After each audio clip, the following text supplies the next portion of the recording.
नमस्कार, welcome back. मी मागच्या व्लॉगमध्ये तुम्हाला सांगितलं होतं की माझं लहान बाळ आहे, त्याचं आता नामकरण करायचं आहे, बारसं करायचं आहे. तर त्यासाठी आम्ही गावी निघालो होतो. ट्रेनने आम्ही निघालो होतो आणि सान्वी इथे खूप मस्ती करत होती. तर मस्ती करता करता मस्त वेळ मजेत गेला आणि आम्ही घरी पोहोचलो. घरी पोहोचल्यावर आमचा चहा पाणी झाला. आम्ही येताना ननंदबाई आणि आम्ही सोबतच आलो, त्यांची फॅमिली, आमची फॅमिली. संध्याकाळचा वेळ होता, आई इथे पूजा करत होत्या. त्यानंतर स्वयंपाकाची तयारी चालू झाली. आम्ही तिघींनी मिळून स्वयंपाक केला. इथे भाजी वगैरे कापून देत आहे आई आणि ताई. इथे मी पीठ मळलं आणि भात टाकत होती. आणि आज होता हा कार्यक्रमाचा दिवस. आम्ही सकाळी सगळ्याजणी पहाटेच उठलो लवकर. ताईंनी इथे अंगणात आणि गेटवर रांगोळ्या काढल्या, खूप सुंदर रांगोळ्या काढल्या. किचनमध्ये आई आणि आम्ही दोघींनी मिळून स्वयंपाकाचं पाहिलं, कारण आज सवाष्णींना जेवण होतं, त्यामुळे मग पुरणपोळीचं जेवण होतं. या दोघी भाच्या आहेत माझ्या. त्यानंतर आम्ही फुलांच्या माळा करायला घेतल्या, कारण पाळणा सजवायचा होता. झेंडूची फुलं, गुलाबाची फुलं, सगळी फुलं आम्ही एकत्र करून खूप सुंदर पाळणा सजवला. तुम्हाला पुढे दिसेलच. आम्ही फुलांच्या माळा बनवून दिल्या आणि भाऊंनी, म्हणजे माझे नंदोई भाऊ आहेत हे, यांनी हा पाळणा सजवला. खूप छान सजवला, त्यामुळे वेळही भरपूर लागला. पण तुम्ही फायनल लुक बघाल तर खरंच खूप सुंदर सजवलेला होता. पाळणा डेकोरेशनचं काम झाल्यानंतर सवाष्णींचं जेवण झालं. त्यानंतर आम्ही घरच्या बायका जेवायला बसलो. थोडा वेळ जेवण झाल्यानंतर थोडा वेळ निवांत आम्ही बाहेर गप्पा मारत बसलो. पोरीसुद्धा इथे हार बनवत होत्या. त्यानंतर आम्ही तयारी करायला घेतली. मी सगळ्यात आधी तयार झाली, कारण पिल्लू कधीही रडू शकतं म्हणून. या माझ्या आते सासूबाई, आमच्या आई पण खूप छान सजल्या होत्या, छान दिसत होत्या. ह्या ताई पण माझ्या ननंद आहेत. बाळाला छान कृष्णाचा ड्रेस घालून सजवलं होतं. इथे मी रेडी आहे, ताई रेडी आहेत. आमची मोठी भाची आहे, त्यांनीच व्हिडिओ रेकॉर्ड केल्या. अंगणात सुंदर असा मंडप होता, त्यानंतर डेकोरेशन होतं. पिल्लू बघा कसं गोड गोड दिसतंय, तयार झालं आहे. आम्ही पण सगळे तयार होऊन मंडपात आलो. त्यानंतर आता जास्त गर्दी नव्हती, त्यामुळे बाळ काही जास्त रडत नव्हतं आणि किती छान खेळत होता बघा तो. पण जशी गर्दी वाढली, नंतर गाण्यांचा स्पीकरचा आवाज वाढला, तसं त्याला रडायला येत होतं.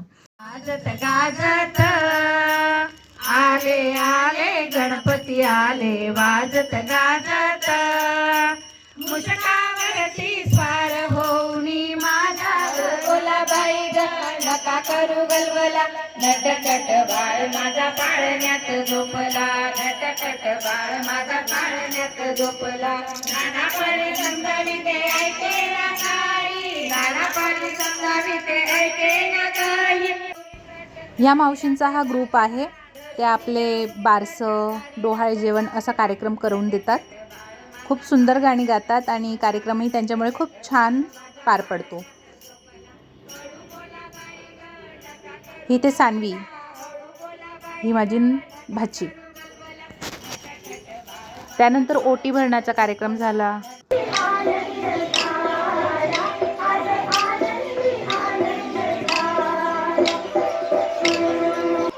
आज बाळाचा कौतुक सोहळाच होता, त्यामुळे सगळ्याजणी इथे नाचत होत्या, डान्स करत होते.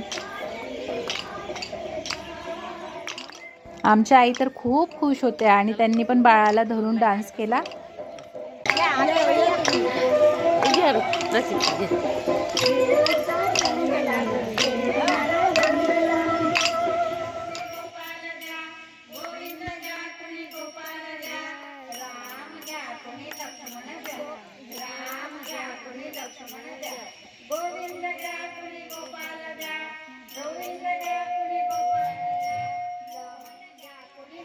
आणि बाळाचं नाव ठेवलं गेलं. तर बाळाचं नाव काय ठेवलं मी पुढे सांगतेच तुम्हाला. बाळाला खूप गरम होत होतं, त्यात नवे कपडे आणि गर्दी बघून ते चिडलं होतं, खूप रडत होता.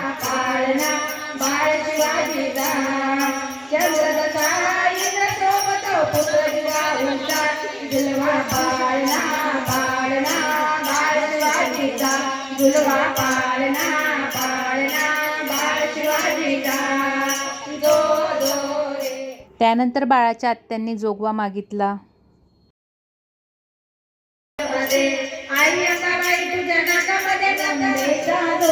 वाजे बाई डोकं वाजे. आई अंबाबाई तुम्ही आहात बहिणी, आई अंबाबाई तुम्ही आहात बहिणी. ताईंनी देखील खूप सुंदर डान्स केला आणि त्याही खूप खुश होते. बघा त्या किती एन्जॉय करतायत तो डान्स. मीही थोडा डान्स केला. आम्ही 2-3 नावं सिलेक्ट केलेली होती, पण आम्ही पूर्ण फॅमिली जेव्हा एकत्र आलो तेव्हा डिसाईड केलं की नाव असं असलं पाहिजे की ते सोपं असलं पाहिजे, सगळ्यांना आठवण असली पाहिजे त्या नावाची, त्याचा मिनिंगही खूप सुंदर असला पाहिजे. सध्या ट्रेंड चालला आहे युनिकच्या नावाखाली काही विचित्र नावं ठेवतायत, तर तसला प्रकार आम्हाला करायचा नव्हता. तर बाळाचं नाव ठेवलं शिवांश. अर्थही खूप सुंदर आहे. शिवचा अंश म्हणजे शिवांश. तर आठवणही राहते नावाची, सोपं आहे बोलायला, सगळ्यांना समजेल असं आहे आणि हे आम्ही नाव ठेवलं. तुम्हाला कसं वाटलं बाळाचं नाव नक्की कळवा. तुमच्या मुलांची नावं तुम्ही काय ठेवले ते नक्की मला कमेंटमध्ये सांगा. आणि व्हिडिओ आवडला असेल तर लाईक करा. पुन्हा असेच व्हिडिओ पाहण्यासाठी चॅनलला सबस्क्राईब करा. पुन्हा भेटू पुढच्या व्हिडिओसोबत. तोपर्यंत बाय.